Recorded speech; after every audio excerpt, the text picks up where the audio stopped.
kita akan melakukan percobaan tentang fermentasi alkohol. Bagaimana caranya? Seperti berikut ini. Bahan yang kita perlukan adalah air hangat, 3 buah balon, 3 buah botol bekas, ragi, gula, dan pengaduk. Langkah pertama, menyiapkan 3 buah botol bekas. Kita beri nama botol A, B, dan C. Masukkan masing-masing botol dengan 2 sendok teh ragi. Lalu, masukkan 3 sendok teh gula ke botol B dan 5 sendok teh gula ke botol C. Tuang air hangat ke masing-masing botol sebanyak kurang lebih 200 cc. Aduk ketiga botol tersebut sampai ragi dan gulanya larut. Setelah diaduk, pasang balon pada tutup botol secara bersamaan. Kita tunggu sampai 15 dan 30 menit untuk melihat hasilnya.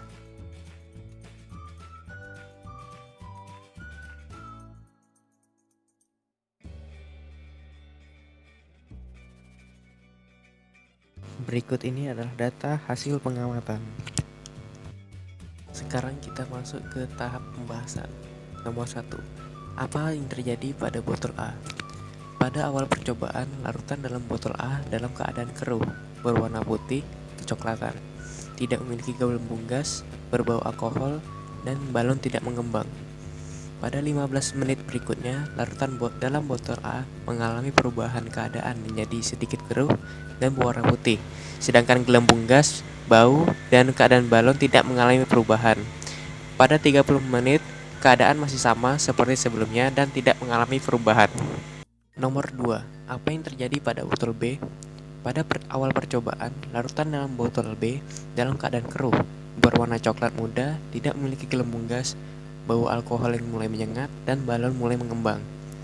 Pada 15 menit berikutnya, larutan dalam botol B mengalami perubahan keadaan, yaitu terdapat banyak gelembung gas dan balon sedikit mengembang, sedangkan keruhan, warna, dan bau tidak mengalami perubahan. Pada 30 menit, gelembung gas menjadi sangat banyak, sedangkan keadaan lainnya tidak mengalami perubahan. Nomor 3. Apa yang terjadi pada botol C? Pada awal percobaan, larutan dalam botol C dalam keadaan keruh, berwarna coklat muda keruh, memiliki sedikit gelembung gas, bau alkohol yang menyengat, dan balon yang mulai mengembang. Pada 15 menit berikutnya, larutan dalam botol C mengalami perubahan keadaan, yaitu terdapat banyak gelembung gas dan balon yang mengembang besar, sedangkan kekeruhan, warna, dan bau tidak mengalami perubahan. Pada 30 menit, gelembung gas menjadi semakin banyak dan balon mengembang semakin besar, sedangkan keadaan lainnya tidak mengalami perubahan. Masuk dalam sesi pertanyaan. Nomor 1. Apa fungsi ragi dan glukosa dalam larutan di botol B dan C? Fungsi ragi digunakan sebagai pemecah dari glukosa agar bisa terbentuk alkohol, sedangkan glukosa sebagai substrat utama. Nomor 2. Apakah terjadi perubahan secara signifikan pada larutan di botol A, B, dan C selama percobaan? Jelaskan alasannya.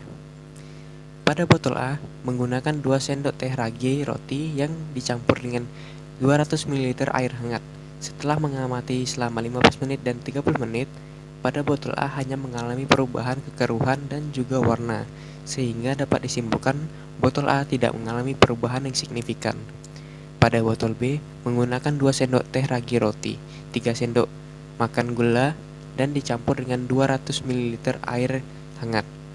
Setelah mengamati selama 15 dan 30 menit, pada botol B mengalami perubahan jumlah gelembung gas dan balon yang sedikit mengembang, sehingga dapat disimpulkan bahwa botol B mengalami perubahan yang signifikan dibanding botol A.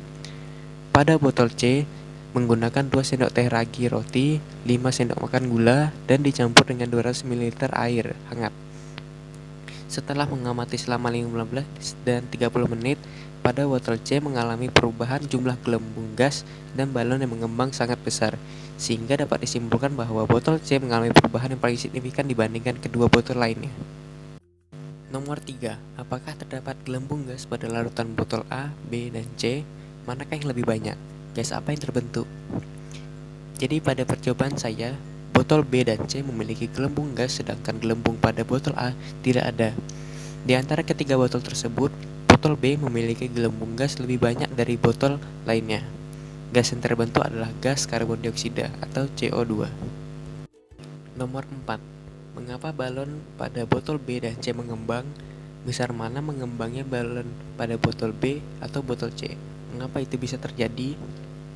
Karena botol B dan C terdapat glukosa yang merupakan substrat utama. Pada percobaan saya, balon pada botol C lebih besar dibandingkan botol B. Hal ini bisa terjadi karena botol C memiliki substrat yang lebih banyak, sehingga hasil akhir yang diperoleh juga lebih banyak dibandingkan botol B. Nomor 5. Bagaimanakah bau atau aroma pada larutan botol A, B, dan C setelah balon dibuka?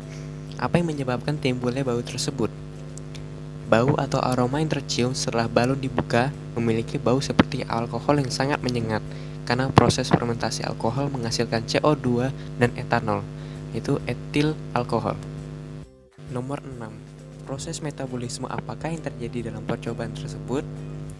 Proses metabolisme yang terjadi adalah metabolisme respirasi anaerob, yaitu proses pembebasan energi tanpa oksigen.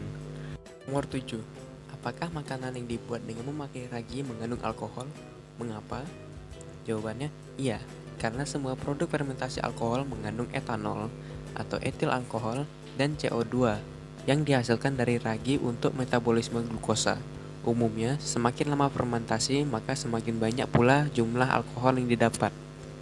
Berdasarkan percobaan yang telah dilakukan, maka dalam praktikum ini dapat disimpulkan bahwa fermentasi adalah proses peragian atau proses penguraian makanan oleh mikroorganisme yang berlangsung dalam keadaan anaerob, yang tidak memerlukan oksigen dari udara bebas.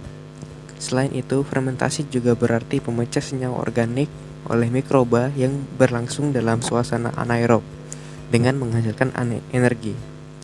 Pada fermentasi alkohol, glukosa dirombak menjadi etanol dan CO2. Sekian video kali ini, semoga bermanfaat untuk kita semua. Jangan lupa like, subscribe, dan share ke teman-teman kamu. Terima kasih.